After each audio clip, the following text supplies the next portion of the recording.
Halo Digiters, balik lagi sama saya Arya dan ini adalah Poco F7 dan Samsung A56. Ya, dulu perdebatan antara memilih Samsung seri A atau Poco seri F itu simpel. Orang milih Samsung karena software yang enak dan gengsi juga. Sementara Poco, ya orang emang ngejar performa yang gila-gilaan. Tapi tahun 2025 ini, kayaknya argumen ini mesti diupdate lagi deh. Apalagi sejak Poco tuh ngeluarin Poco F7. Ini HP Poco yang lumayan bisa ngedobrak mitos kalau HP spek dewa itu biasanya punya build quality body yang seadanya. Ya lihat aja, Poco F7 sekarang punya tongkrongan yang berasa kayak HP mahal. Bodi kaca, frame metal, udah gitu IP rating tahan airnya juga udah IP68. Ini jauh banget sih dari DNA HP Poco yang kita kenal sebelumnya cuma jualan spek racing doang.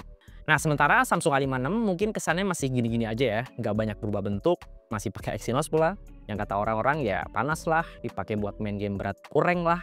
Tapi ya popularitas HP Samsung seri A5 sampai detik ini sih masih one of the best ya. Kalau kita nyari HP di harga 5-6 jutaan.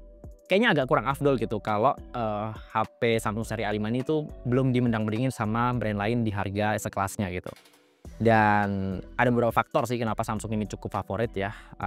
Mulai dari One UI yang masih enak banget sampai detik ini. Terus jaminan update-nya juga panjang ya, ini bahkan sampai 6 tahun ke depan. Ya mungkin ada beberapa isu kayak like cyber yang bikin orang tuh kadang masih suka ragu mau ambil HP Samsung atau enggak. Nah pertanyaannya mungkin bukan lagi HP mana yang lebih bagus, tapi HP mana nih yang lebih bandel buat pemakaian jangka panjang. Jadi mending ambil Poco F7 atau Samsung A56. Yuk kita bahas. Nah kalau ngeliat harganya di marketplace, Samsung A56 ini memang punya harga yang cenderung lebih variatif. Kita bisa sih dapat di harga 5 jutaan, tapi palingan cuma dapat yang 8/256 GB. Padahal minggu lalu tuh saya sempet nemu yang 12/256 itu dijual di bawah 6 juta. Tapi sekarang pas ngecek lagi tuh udah susah banget buat dapetin harga segitu. Sementara Poco F7 ini relatif lebih stabil ya. Sekarang harganya juga udah dipotong lagi sama Xiaomi di 5,7 sampai 5,8 juta ya. Dan di harga segini kita udah dapat memori yang super duper lega ya. RAM 12 GB dan storage setengah tera. Tapi baru kali ini sih saya ngeliat HP Poco yang desainnya seniat dan semahal ini. Ini tipis-tipis, build quality-nya udah mirip banget kayak di Samsung ya. Frame metal, bodi kaca, bahkan IP ratingnya juga levelnya di atasnya A56 ini HP. Ini IP68. Ya meskipun ya beda kedalaman airnya tuh cuma tipis banget ya, antara 1 meter dan 1,5 meter. Mungkin yang masih susah dikejar sama Poco F7 di sini itu di bagian visual layarnya ya. Secara angka memang Poco ini lebih wah, ukuran layar lebih gede, terus resolusinya juga lebih tajam ya. Ini udah 1,5K. Tapi ya untuk pengalaman nonton, Super AMOLED Samsung ini nggak bohong sih. Beneran bisa ngasih kualitas yang lebih enak di mata ya. Secara kontras, saturasi warna, di Samsung A56 itu lebih ngejreng gitu. Terutama buat dipakai maraton film streaming, apalagi yang vibes-nya tuh serba cerah. Nah kalau ngomongin soal performa, tutup mata aja sih. Poco F7 tuh sangat-sangat mendominasi di sektor ini.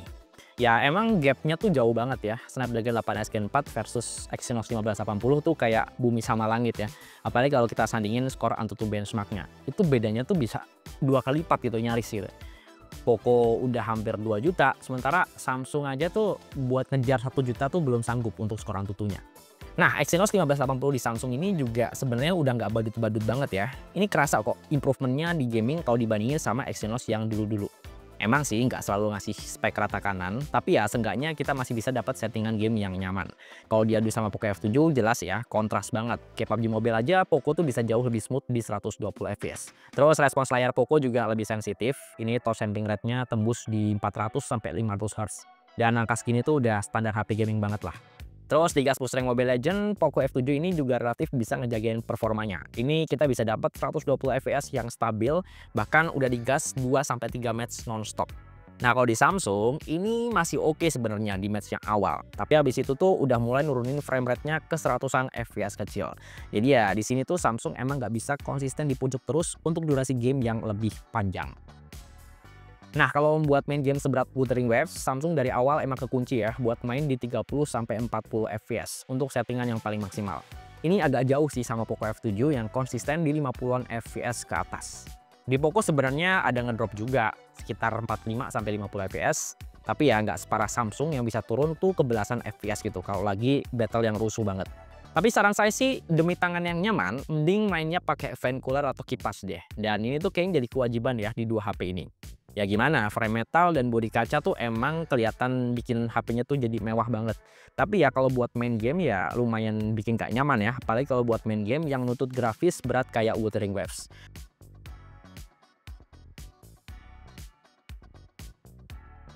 Nah, mesin yang jauh lebih ngegas ini juga bikin Poco lebih pede ya buat ngasih sabrik fitur AI di Poco F7.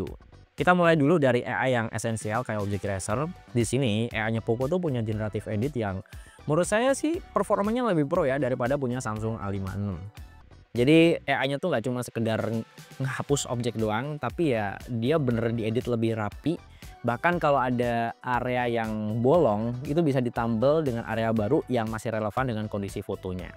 Cuma kadang saya suka kesel sih sama AI-nya Poco yang bisa dibilang terlalu improvisasi gitu. Kadang kita kan butuhnya dihapus tuh supaya bener-bener kosong ya, tapi sama AI-nya Poco itu diganti atau di-replace pakai objek lain. Terus saya suka banget sama AI standar di Poco F7 ini, yang mana kita bisa lebih fleksibel ya buat ngeluasin hasil foto.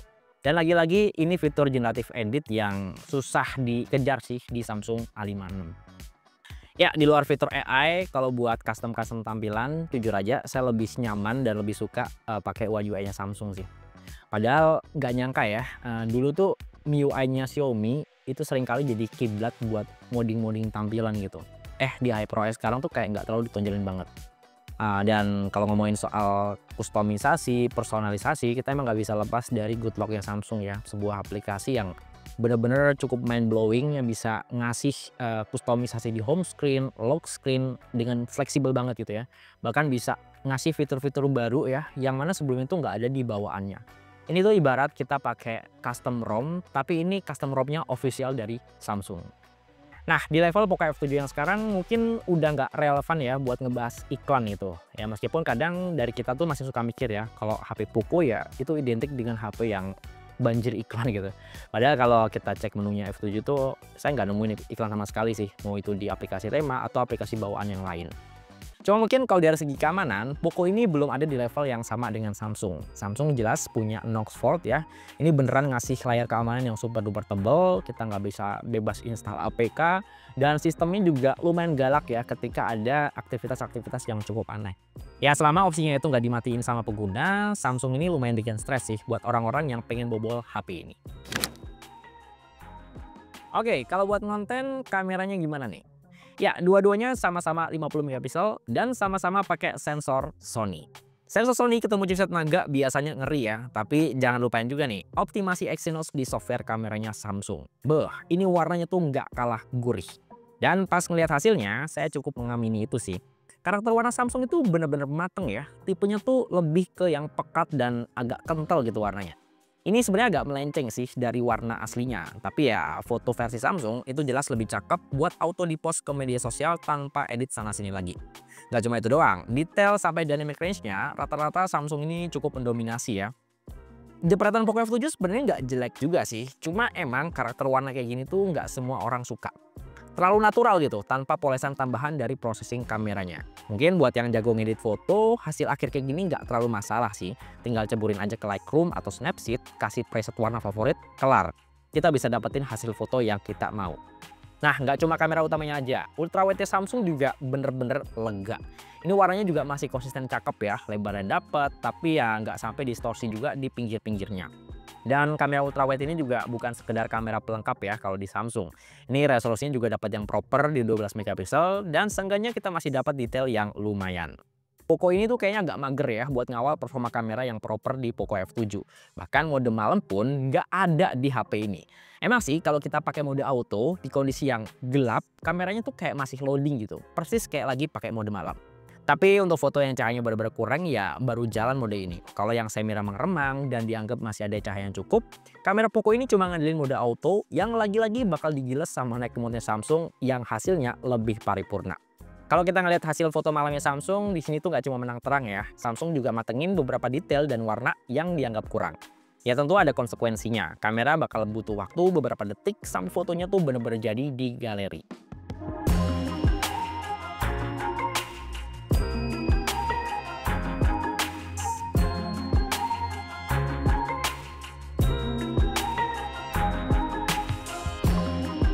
Oke, kalau untuk urusan ngevlog, kamera depan Samsung A56 ini masih nggak ada obat ya. Dia tuh nggak cuma menang tajam di 4K, tapi saya suka banget sama tone-nya. Tone muka itu mantep ya. Terus bagian belakang tuh tipis-tipis masih kelihatan warna biru langit. Saya suka banget. Cakep sih kalau di Poco, nggak tahu kenapa ini warnanya putih semua, Pak. Nah, kita coba tes yang ada background cukup jelas ya. Nih. Oh, benar-benar ngasih kelihatan jelas banget kan background di Samsung A56 ini. Kalau untuk mikrofon gimana nih? Suara saya lebih jelas kedengaran dari Samsung A56 atau Poco F7? Coba komen di bawah. Tapi kalau udah pindah kamera belakang, nah ini nih, Poco F7 punya kamera belakang yang secara angka kelihatan cukup menarik ya. Dia udah bisa rekam 4K 60 fps. Jadi nggak cuma sama-sama tajam, tapi smoothnya juga masih dapat ya ini ya. Nah, ini kalau saya bawa sambil jalan, tanpa gimbal, tanpa stabilizer, bisa dinilai juga nih dynamic range-nya, detail-detailnya, warnanya, dan jujur aja saya masih suka banget sama warna dari kameranya Samsung A56 ya. Meskipun dia nggak bisa 60 fps, tapi warnanya tuh masih konsisten cakep tuh. Tuh detail-detail awan di depan tuh juga masih kelihatan cukup jelas ya. Nah ini kalau butuh angle lebih lebar ya, Samsung A56 lebih overkill karena ultrawide udah bisa rekam 4K ya. Kalau di Poco balik lagi dia pakai Full HD untuk kamera ultrawide-nya. Dan warna dynamic range-nya juga Samsung ini masih sangat-sangat mendominasi ya. Nggak cuma menang stabil doang, tapi warnanya juga konsisten cakep untuk kamera video. Ini untuk fungsi multi lens-nya juga bisa pindah kamera utama. Poco F7 juga pindah lagi ke ultrawide-nya.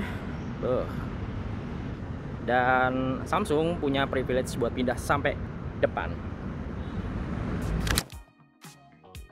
Performa udah, kamera udah, sekarang kita lanjut ke konektivitas. Ini detail kecil yang mungkin bisa jadi pertimbangan ya, buat lebih mantepin mau ambil Poco atau Samsung. Oke, sekarang kita masuk ke GPS-nya dulu deh. Untuk performa GPS, jujur aja, Poco F7 ini rata-rata punya speed kunci GPS yang lebih cepat ya. Dan nggak cuma cepet ngelok GPS-nya, akurasinya juga rata-rata lebih mantep. Jadi ya, antara titik asli dengan titik di Maps itu nggak terlalu yang beda jauh. Terus untuk daya tangkap sinyal juga Poco F7 masih sangat-sangat mendominasi. Ini udah saya coba buat download aplikasi di Play Store, terus buat upload file-file yang ukurannya lumayan ya, giga-gigaan di Google Drive. Itu rata-rata Poco F7 juga lebih cepat selesai. Tapi Samsung A56 itu punya sesuatu yang di Poco F7 nggak ada, yaitu dia bisa pasang eSIM. Jadi ya selain lebih aman, pakai eSIM itu juga lebih fleksibel, terutama buat kita yang sering traveling ke luar negeri. Jadi nggak perlu beli kartu fisik, tinggal atur aja di settingan eSIM-nya. Terus kalau untuk daya tahan baterainya gimana nih? Yap, secara angka emang kapasitas mAh di Poco F7 ini lebih badak ya. Ini 6500 mAh versus 5000 mAh di Samsung A56. Tapi ya kita nggak bisa matok dari angka mAh-nya doang kan, karena pas udah saya pakai untuk penggunaan sehari-hari, saya malah bisa dapetin Samsung A56 yang punya konsumsi baterai lebih irit. Nggak cuma buat sosmed, nggak cuma buat nonton film, tapi bahkan untuk gaming yang biasanya nguras baterai, lagi-lagi Samsung di sini lebih irit. Ya ini banyak faktornya sih, apalagi kalau kita ngeliat mesin A56 yang rasanya lebih efisien ya, karena performanya nggak sengegas Poco F7. Terus kalau ngeliat layarnya juga secara resolusi dia lebih kecil kan. Dan mungkin dari faktor softwarenya juga berpengaruh, apalagi One UI yang emang punya manajemen baterai yang lebih oke. Tapi beda cerita nih, kalau untuk urusan perchargeran, Samsung A56 dengan harga yang bisa dibilang lebih mahal untuk varian yang paling tinggi, di sini kita nggak dapat charger. Jadi ya buat yang sebelumnya nggak pakai HP Samsung, mesti beli adapter atau charger yang terpisah ya. Dan Samsung A56 ini sekarang udah support fast charging yang Samsung yang 45 watt. Cuma ya secara kecepatan masih belum bisa ngejar Poco F7 ya, dengan charger 90 wattnya. Ini ngecas setengah jam lebih dikit aja udah penuh lagi. Kalau di Samsung itu mesti butuh waktu 1 jam lebih dikit. Tapi yang menarik, Samsung A56 itu punya fitur bypass charging. Fitur yang sampai detik ini tuh masih goib ya di HP-HP Poco, termasuk di Poco F7. Oke, jadi kesimpulannya, mending ambil Poco F7 atau Samsung A56. Nah, gampangnya gini deh. Kalau duitnya mepet di bawah 6 juta, tapi butuh HP buat jangka panjang yang memorinya lega sampai setengah tera, terus punya mesin racing yang masih cukup kuat buat dipakai 4-5 tahun ke depan, kayaknya nggak perlu mikir panjang ya buat ambil Poco F7 sekalian.